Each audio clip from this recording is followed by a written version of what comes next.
Okay. Awesome. All right. Thanks, Barbara. All right. Welcome, everyone. As Sarah said, we're real excited to hear what Catherine has to share with us. She ended up coming to Nashville to go to school. She went to Vanderbilt and then graduated. And during her stay at Vanderbilt, she was a volunteer at TPS. Some of you all have been over on that campus, but at the time, she has just always had a really heart for the underserved, for those that are the ones that aren't noticed, and I think that's our population when we think about children that are in state custody. And then she went on to get a degree. She is a LCSW, a licensed social worker, and is also the director of counseling services at Belmont University. So, like Sarah said, she's got a lot of great things to share with us. So here she is, Catherine Hello, Cornelius. everybody. I know it's on Zoom, so I know it's a little bit hard, but please feel free as I share. Some of you I may have had in person. I'm going to go over some of the same things I did, and then have a little more kind of added on when I met a few of you all in person a few months ago. And so I am so thankful for the work that you do. And I have told Sarah and my mom, if there's any way that I can be of help, I would love to do that because you all help those that are, like mom said, not really seen and cared for. And so my hope today is to share a little bit about kind of a little bit of trauma informed care to help give you a little information about maybe what some of these folks are struggling with from kind of a developmental lens. And then I want to talk about self-care. It is something that I see as an ethical mandate for myself, and I have been close to burnout as a volunteer. Like mom was saying, when I worked with some kids who were kind of wards of the state back in my college years, and I don't want that to happen to anybody else. And so my hope is to talk a little bit about self-care and then share some resources, answer any questions you all might have. And if I don't know it, I'll say that and I'll do my best to find the answer and get back to you. But if you do have questions, feel free. You can pop off, you mute, you can interrupt me. I don't mind that at all. You can drop it in the chat, whatever is helpful for you all. So if I say something and you want to get a clarification, just unmute yourselves and feel free to interrupt me. That does not bother me at all. But I'm going to share my screen. So let's make sure this works. All right. See if we can go here. I want to make sure that you all, let's see, mom, can you tell me what you're seeing? Yes, I see the trauma informed support. Okay, good, good, good, good. So I'm going to hit present and let's make sure that it works. Okay. Now, are you seeing the inner full screen mode? Or are you seeing the black version? I see the actual Okay, okay. Because there's one that gives me a view that shows me like the timing, and I don't want y'all to have to look at that. So you're seeing kind of a full screen view of my trauma informed support. Is that right? yes. Okay, great. So this is what I just want to assure you guys, because I know this is always my question when I'm listening to somebody talk. Like, am I going to get all this? Yes, you're going to get this exact slide deck, and all the things that I talk about are linkable. So in the PDF, you'll be able to click on some of the things that I'm sharing here, and it'll take you to some of the websites that we might share. So all of this is going to come to your fingertips. So I want to make sure that you know you have this. So I just know so much of the work that you all do is with kids who've, you know, just by being taken from your family, even if you have a wonderful foster family, you have experienced trauma in your life. And I think something that is important to remember as we kind of go into this work is that we are trauma informed, because I think it does have a ripple effect.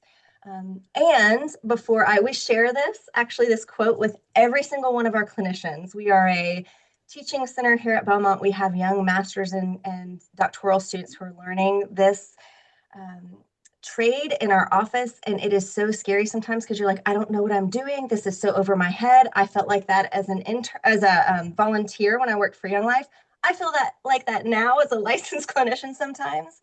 And what I really want to say as we dive into the topic of trauma and the topic of these kids and what they're experiencing is, at the end of the day, it is human connection that really heals. And it is really true. And I believe this. I believe this with all my heart. Like, it is what you are, your humanity, your willingness to stand and be present, that is healing. It's not really what you know.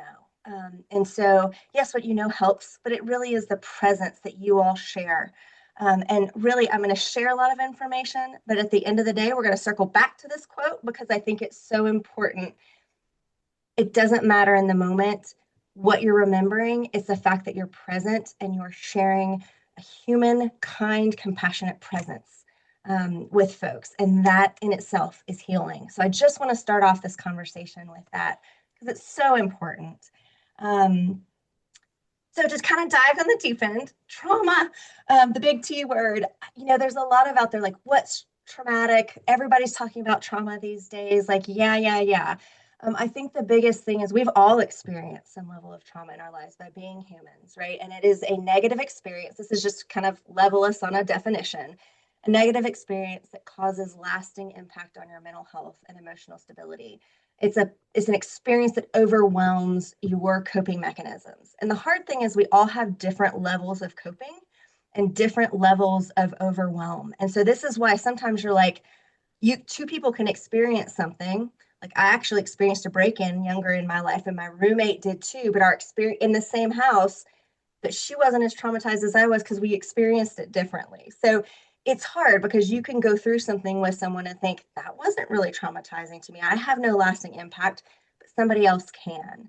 And so that's where you'll hear kind of trauma is defined by the person who's experienced it, because you don't know what has led to that and what level of coping they already had or didn't have going into that experience. And so I think again, almost every child that you all and teen and adolescent that y'all are working with has a level of trauma.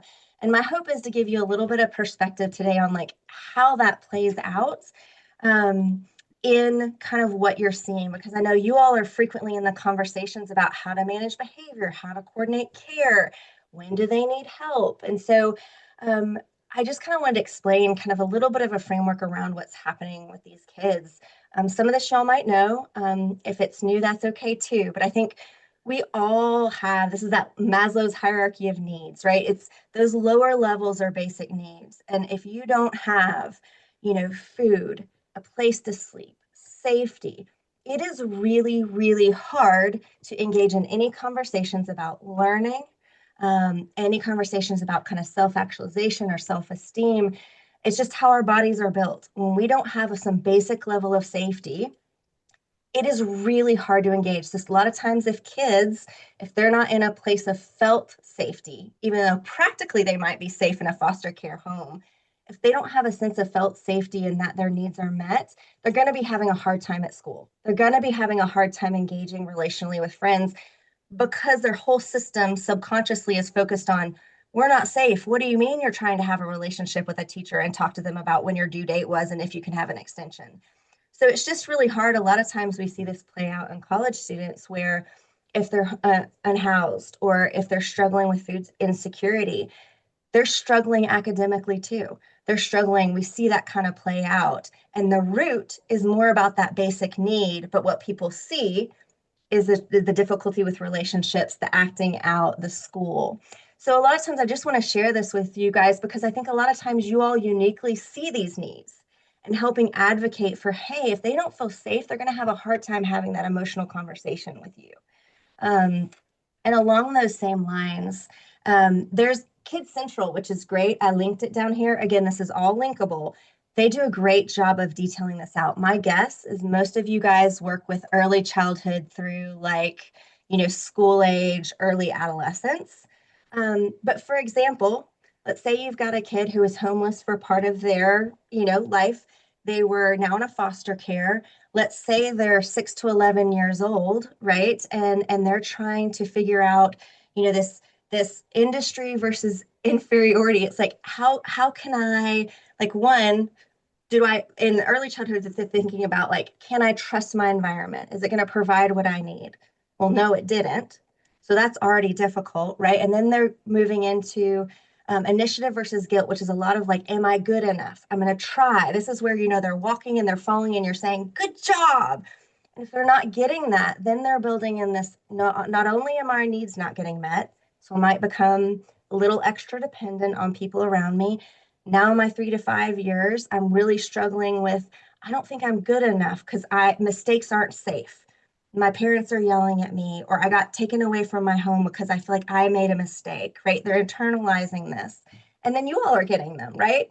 So it's just a layer of developmental, maybe their needs weren't met early on, and then developmentally they're stunted a little bit. And then we expect them to be able to just go navigate middle school and, try to figure things out and be present in a courtroom. And I'm just, I think my hope is that this gives you a little context as to what's happening behind the scenes, because I think a lot of what you all see or helping people try to manage is it comes out behaviorally, right? And so I think what that then develops into is kind of an attachment style. And so, kids who've had these needs met, who were able to walk and fall and make a mistake and it was okay, right? They're going to be a little bit of that secure attachment. They're able to have healthy relationships.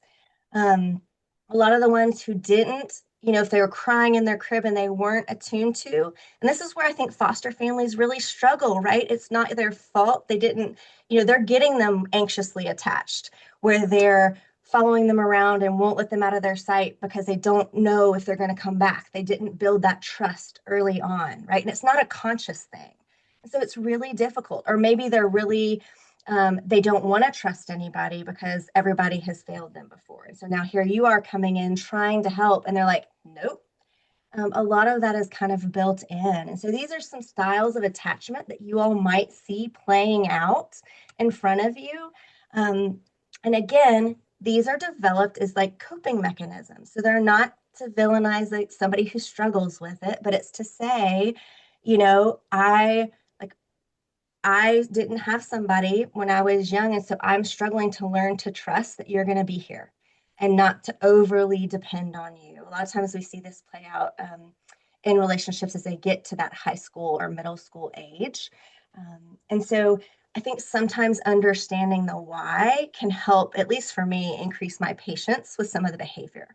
And encouraging the people that you're working with, hey, there might be something behind that you might want to explore, or this might be an opportunity for therapy, which we'll talk about later, to have some of that reparative work to figure out, oh, what is it that I'm not trusting? How can I re-experience a healthier relationship with those folks in my sphere?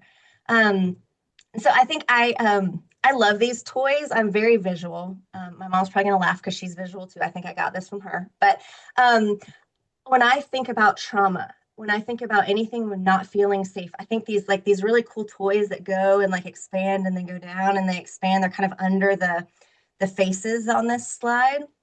When I think about trauma, you are locked in. You don't move, you don't rock the boat, you don't offer an opinion. And it's amazing how young kids internalize these like unspoken rules to stay safe in their environments. And they just lock in. And what happens is then they become in this really, really fixed mindset. And you see them and they're like, I'm never going to be good enough. I can't make a mistake. Other people can do it, but I can't do it. And so one thing I want to move in this next two slides to figure out, okay, well, yeah, great, Catherine. What do we do?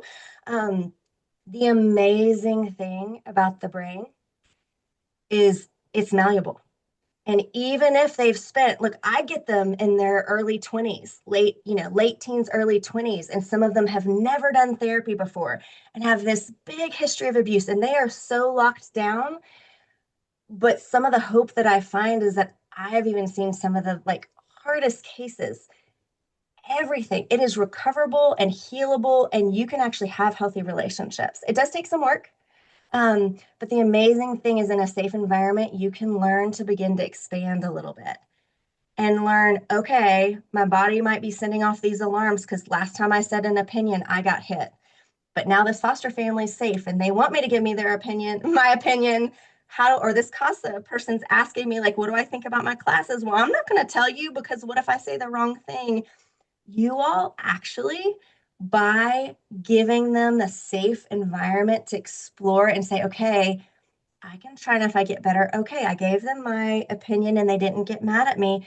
You are actually helping them to rewire their brain. I mean, truly, that's what's happening subconsciously, is they are learning that it is okay to move and become flexible and to learn this more growth mindset. And so one of the things that I would encourage y'all to maybe think about is anytime that you can offer or encourage this kind of this idea of, hey, mistakes are okay.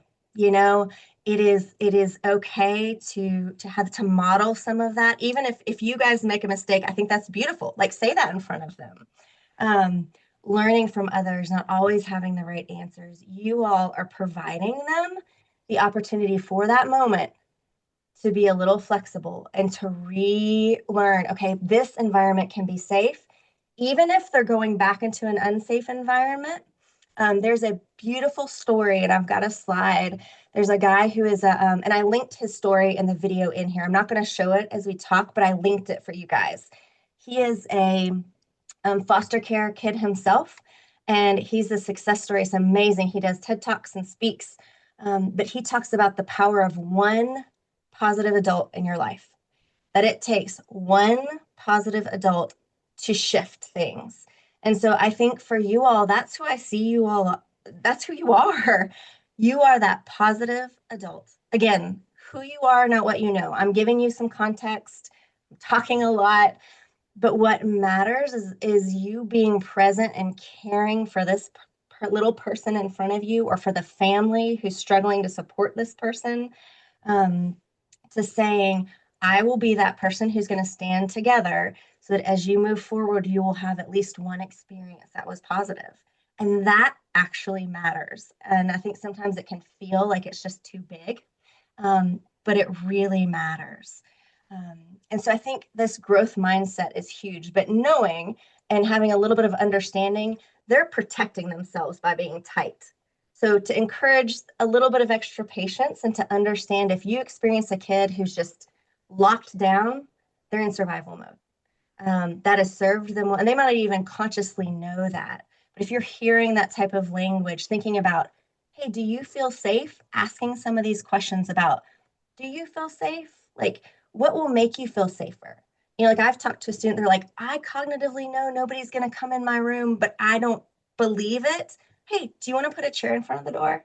Like, it seems silly, but if you don't have that felt sense of safety, like helping foster parents too, like, what would make you feel safe or remind you that you have food? Sure, you want a basket of food by your bed? Maybe not forever, but let's do that for a little bit for you so that you can go to sleep and realize you're going to have food in the morning. And so thinking about, do they, if you're running into some of these blocks, or a kid who's really, really locked down, thinking about, hey, what do you have? What feels unsafe, or what feels, um, that you're not able to kind of step into this moment a little bit relationally, and then modeling. I think so much is just genuine, approaching the people genuinely, to model, hey, you know what? I don't know this. Let's figure it out together. You're modeling the growth mindset right there. So I wanted to put this in here too. I think kids, even really young kids, at least in my experience, they see through you. Like they know immediately if you're being genuine or not, which is wild to me. You know, sometimes I'm like, how did you know that?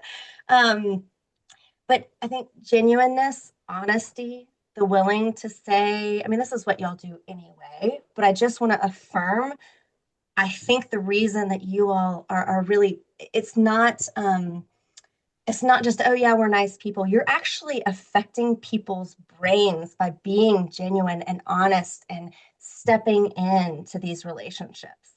Um, reminding them there's not a right or wrong way to feel. Like, I think if they're sharing feelings, I like to tell people, like, hey, your feeling's valid. There's a reason you feel it. It may not be true. Like, I might feel really unsafe right now, but I'm in a foster care home. I've got a safety. They're really good. I can lock my door, but I don't feel like my feeling's valid because of what I've experienced in the past, I know it's not true.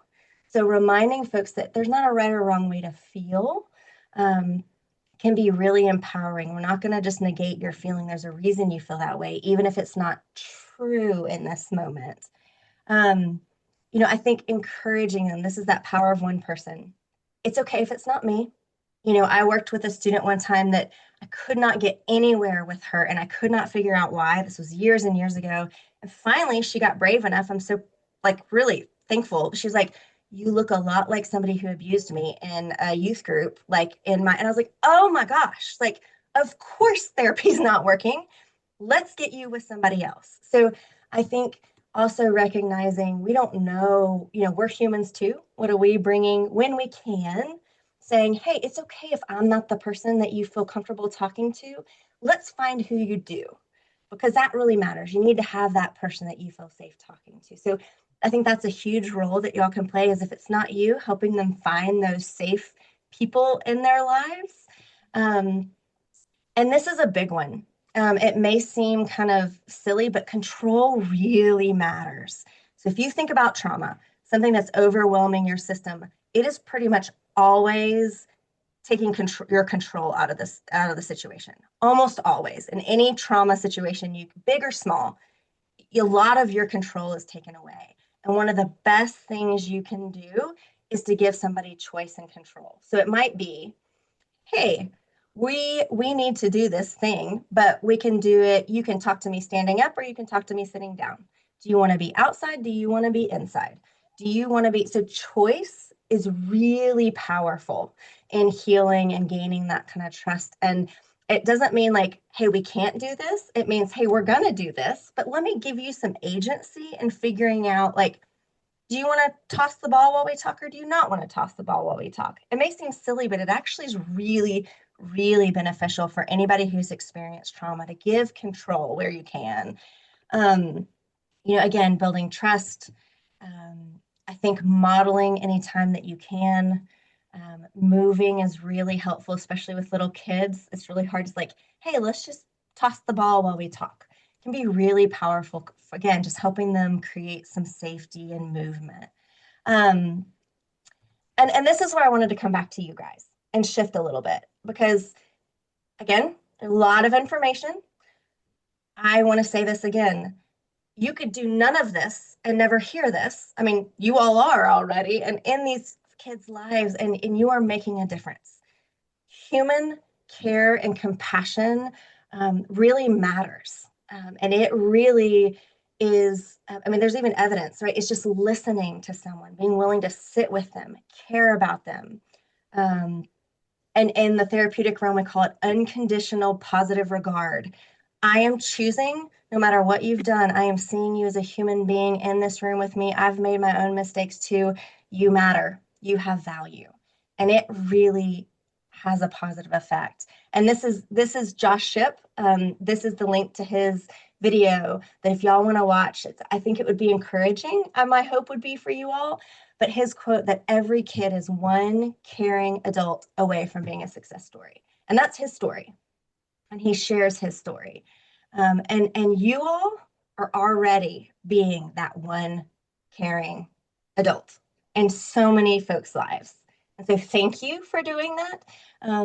My hope is also, this is the link. I'm not going to show it, but it's in here, so you'll have access to it.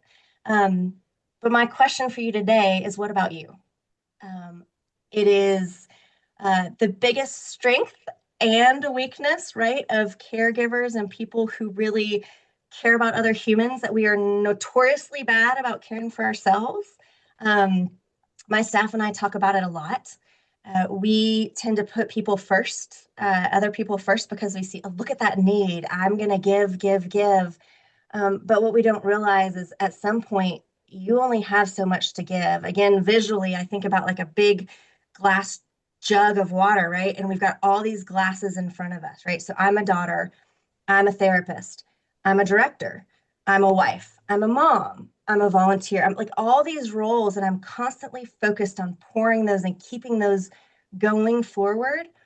But if I'm not paying attention to how much water I have in my pitcher, I'm just going to run out and be giving of a depletion and always feel like I'm depleted. And that is, we've probably all lived life like that in the yellow. This is so funny because my dad always trained us, you do not go under a quarter tank of gas. Like, you do not ever. And I was roommates with somebody who was like, I know exactly how many miles I can get when it turns yellow, right? And so we all lived in that for a while of, yeah, there might be a season where I need to be kind of, I'm going on fumes, but that should not be the norm.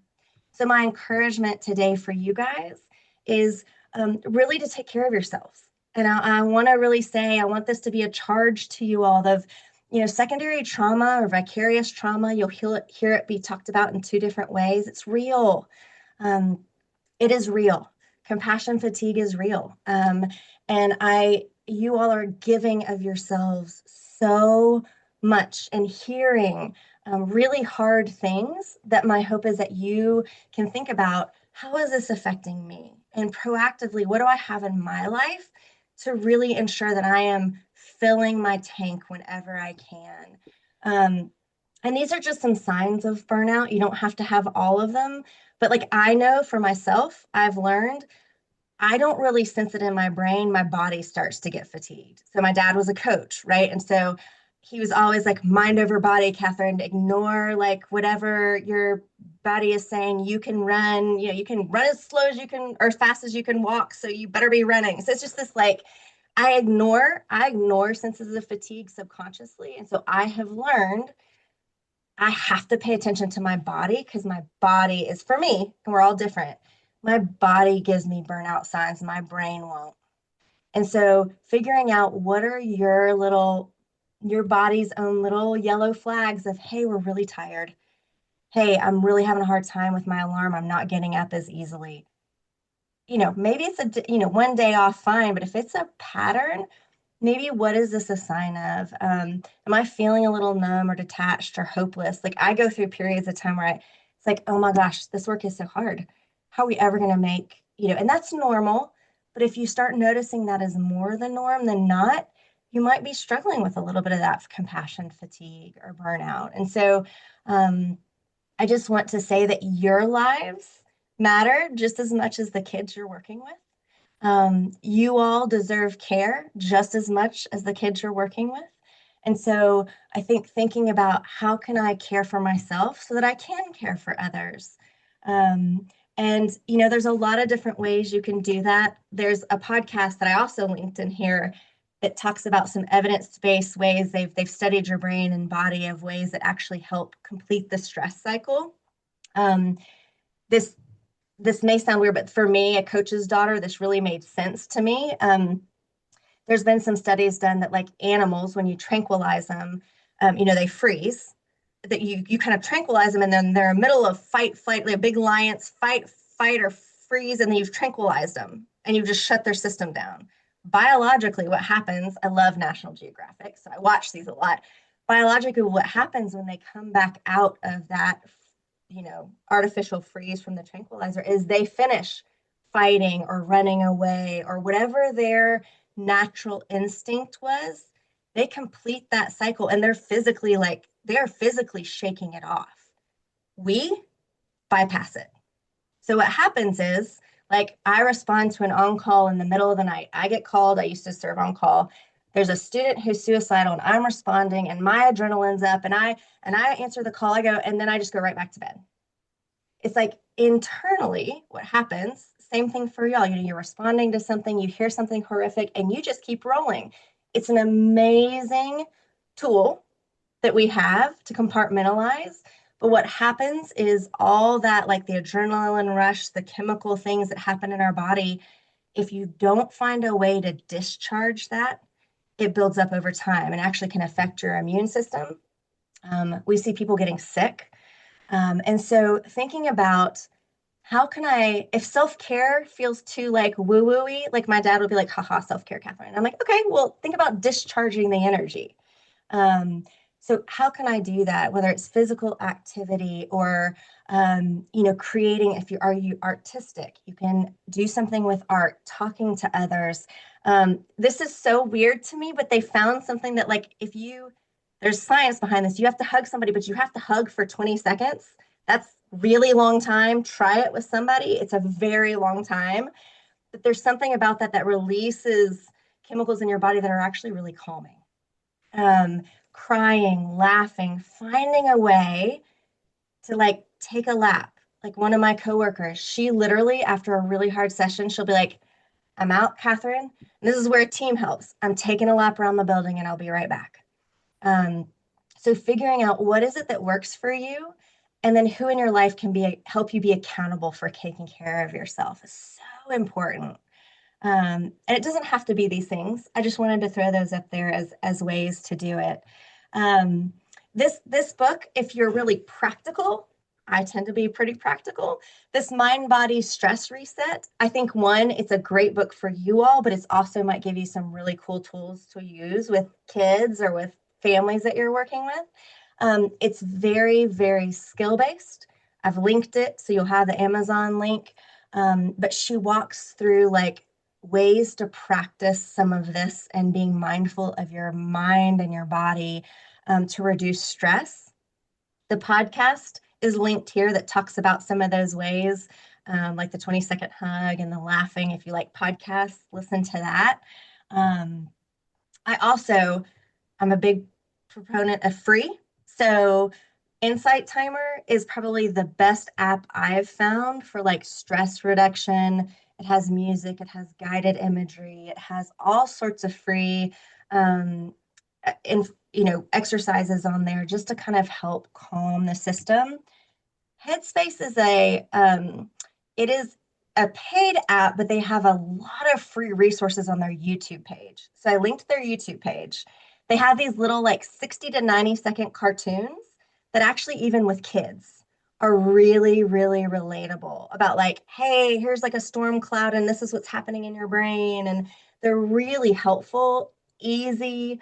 You might find those really, really helpful on there. And then Healthy Minds it's a great, again, totally free, and it's evidence-based. It's based on a neurologist who did this, or a neuroscientist who did this work, and it's like 600-day program. You don't have to do all that, but it's literally 600 days of practicing mindfulness-based stress reduction. So it is completely free. It is an app. You can use it. It's incredible. I love that they just made it so accessible. Again, these are all linked, just different ways, figuring out what is helpful for you to refill that tank. And again, finding somebody in your life to say, okay, which my coworker, she's like, Catherine, have you been outside today? No, I have not. I am notorious for eating lunch at my desk. Catherine, did you step away for lunch today? Who is that person in your life who's kind of helping hold you accountable to care for yourself? Um, these are two just really good books I thought I would share just as resources. Peter Levine is just fantastic. He is wonderful. You can find YouTube things on him. He talks a lot about how trauma is stored in the body. I actually read The Trauma Proofing Your Kids when I had kids. My kids are teenagers now, but when they were young. But these are just good resources. Again, I wanted you guys just to have something. Learning a little bit more about how healing, again, that practical piece, they both have some exercises in them. You may have heard The Body Keeps Score, which is a great book, but to me, it leaves you like, well, great, I understand it's a big problem now. What do I do? It's a great book about trauma in the body, but it's not as practical about like, okay, here's the things that can help. So I wanted to give you guys some books too that are a little more hopeful in that. I really want us to have a lot of time for questions, so I'm going to run through these pretty quickly. All this is linkable. Okay, so what I did is I created a slide. When Sarah and I were talking, she was like, there are all these mental health things out there. How do we know who to refer to? How do we advocate? What's what? And so with a caveat that I primarily serve like young adults, I went ahead and just made some of these. We still also use some of these folks. But I wanted you guys to have kind of an all-in-one little snapshot of all these places, the contacts, the websites, the services, and really kind of what they do. And so I included Centerstone, I included Vanderbilt, and I can talk about when to use which. Centerstone is going to be a lot of your school-based. They do medication management. They're going to do therapy. They are really kind of the number one community mental health all the way around service provider. Vanderbilt is going to be a little more specific psychiatric care. They have a fantastic psychiatric hospital. It's my number one. And they have a psychiatric walk-in assessment unit.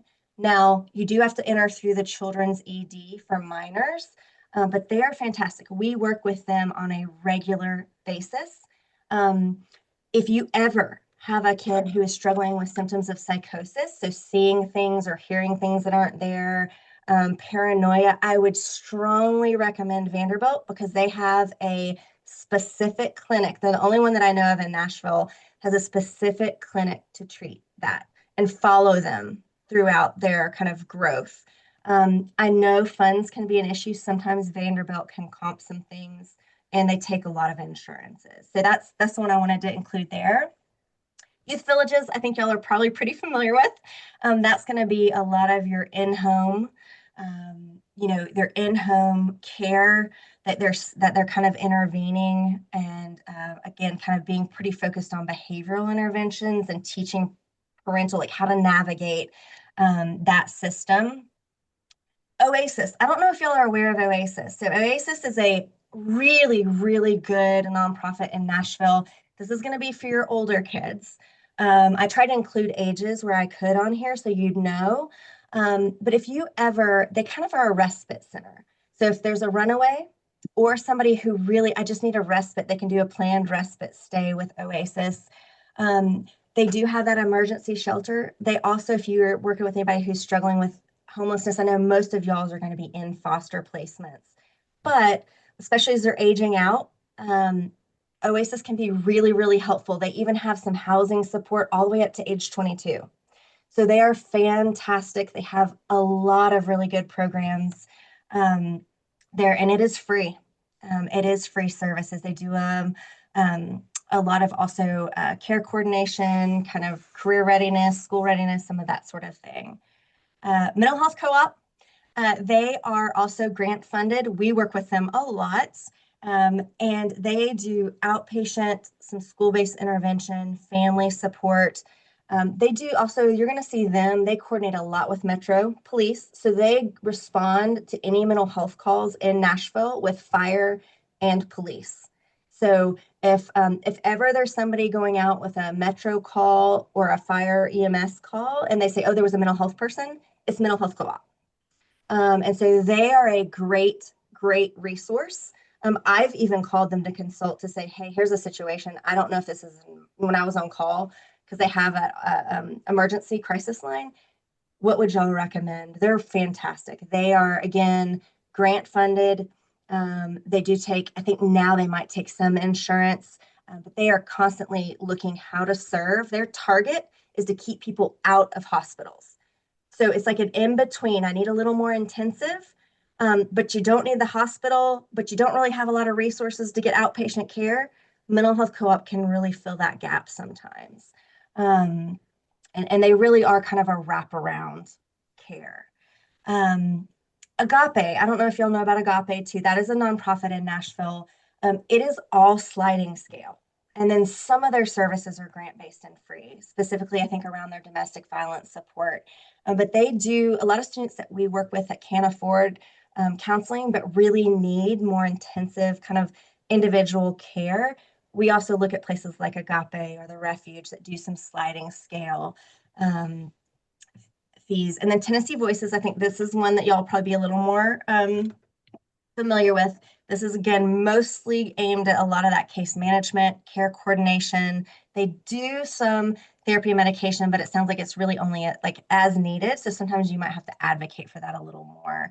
And then, oh yeah, this is something I wanted to talk about, and then we can talk about questions. But I think, there's so much out there. So where do you start advocating? You're noticing some of these things. You're noticing, hey, they've been in this safe home for a while, and now, but they're still acting out. Maybe Youth Villages is in trying to help with behaviors, but you're noticing, hey, I think this might be a symptom. They're having some depression, anxiety, they're having panic attacks at school.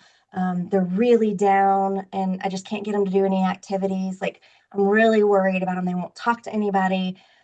What I would be is asking these questions. So whether it's Youth Villages, whether it's Tennessee Voices, I would be asking them as an advocate, hey, are the services they're getting, are they just case management? Ask them specifically, are they getting therapy? Do they have one-on-one time with a therapist? Because I think a lot of times, and I know what Sarah was saying too, is, and I get this, the behaviors which you have to manage to keep them in the home, to keep them in school. And so a lot of the services when they're kids are focused on that, like, we got to manage the behavior. That's great, but the behavior is a symptom, like we were talking about earlier. And so I think a place that if you're noticing somebody who's having more struggles is specifically saying, is individual therapy. I know family therapy can be great too, but sometimes they need the safe space to talk on their own. Is that a part of this? Um, One place that I will say, and this is even from personal experience, my mom and I can both talk about this, but the school therapist, that is one of the easiest, accessible ways, free ways to get clinical care. If they are in Metro Nashville schools, they have access to a therapist. Now you have to ask for it, right? It's not just like you might have to really advocate for it, but my son, all of our kids are in Metro Nashville schools. My sister's kids have been seeing the same. They're usually run through Centerstone, but they are in the schools and it's clinical care. It's not just like career counseling. It is like managing panic attacks. It's talking about dynamics. It's really processing some of this. Um, that is going to be, if there's one place I would say start, it's with their school counselor. One, because it's easy. Two, because it's free. And then three, they are usually trained to, hey, if it is clinically beyond what we can do in the scope, they are going to be referring on to a higher level of clinical care. You don't have to worry about that for the most part. Um, my kids have used these counselors. I had one who was having some panic attacks. Here's what it looked like. He told me he had a stomach ache every time we went to school. And I was like, Levi, like, you cannot be sick every time we go to school. What is going on? And so, she ended up pulling him out, and it was during class, and it was really helpful. And he figured out some ways to cope. He wouldn't want to talk to me about it, so I honored his confidentiality, but she was really helpful for him. My sister went through a divorce, and her kids have seen the same therapist. She just happened to move. Some of them have multiple schools. So one of them has been seeing the same therapist for free in the schools for like, I don't know, it's been like several years through elementary and middle school, I think. So it is, I think, an underused resource sometimes. They tend to have a lot on their plates, but they can be great partners and advocates. So please, if you're going to think of one place to start, I'd recommend there as a place. And then when to seek crisis services. This would be calling a 988. This would be calling, um, mobile crisis hotline. If they're talking, even if you think they're joking, we always want to take anything about like, I don't know if I want to be here anymore. Taking those thoughts about suicide really seriously, um, you know, really bizarre behaviors. You'll hear people talk about, I don't think you'll run into this as much, but if you're seeing things or hearing things that aren't there, or these fixed beliefs that aren't true. This is going to be probably more of the things that the foster parents are going to start seeing. You really want to consult with a crisis coordinator to really help. And again, you can call the mobile crisis hotline and say, here's what's happening. I'm not really sure what level of care they need. That's what they're there for, is to help figure that out for you. Um, but I just wanted to put this slide in for reference. And then here are some of those acronyms. I want to answer some questions, but I just wanted to kind of put in what they are. And I know, and the ones that are underlined actually have links to them. There's some like cool little, if I found like an easy YouTube, I love the YouTubes where they're drawing pictures to explain things. There was one on that was helpful. But I think a lot of what you're going to see of so the comprehensive child and family, the multi-systemic parent and child interaction, that's a lot of those, like, not that this is bad, but a lot of that is behavioral management, keeping them in the home. How do we really focus on that family system and case management? There can be some therapeutic pieces to it, but if you're seeing those, at least from what my experience is, and y'all may have different experiences, those tend to be a little more of that kind of macro look of approach. And then as you get into more of the trauma-focused cognitive behavioral therapy, that is really treatment. That is like, I use that. That is individual treatment for individuals who have either markers, symptoms of PTSD, or have a diagnosis of PTSD. Same with that kind of trust-based relational intervention. And again, behavior is important because, like we looked at a long time ago, you want to have reparative experiences with that. If you couldn't trust anybody, let's practice trusting. So behavior matters, but sometimes you have to treat really what's wrong to affect the symptoms. And it might be some of that trauma processing. Um, I put this at the bottom. The help guide is one of my favorites, just kind of layman's place to find resources and mental health information. So it is just a great go-to for anything. You can just search it up, and the help I've got, or it's going to like, what is this? I heard some therapists say this. I don't know what this means. What is this? And so it's a great resource I wanted to include for you guys. But that is it. I just flew through all that. That is so much information. So let me pause. um, Questions, additional resources I can give you. What can I answer for you? Let me look at the chat really quickly. I'm going to stop sharing so I can see. The speaker of the TED Talk. Yeah, that'll be actually linked for you. He's actually an aged out foster kid who is he's wonderful. I've listened to his little talks. I'm gonna go back and get his name for you. Just it's playing Josh Ship. So I'll try to put that in here. His name is Josh Ship. Oh yeah, we have a shout out for Insight Timer. We definitely have all the slides for everybody.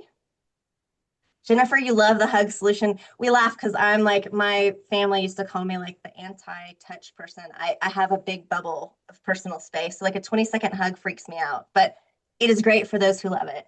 I am the exact same way, but I found recently hugging people, it really does release some kind of endorphin. It's It does.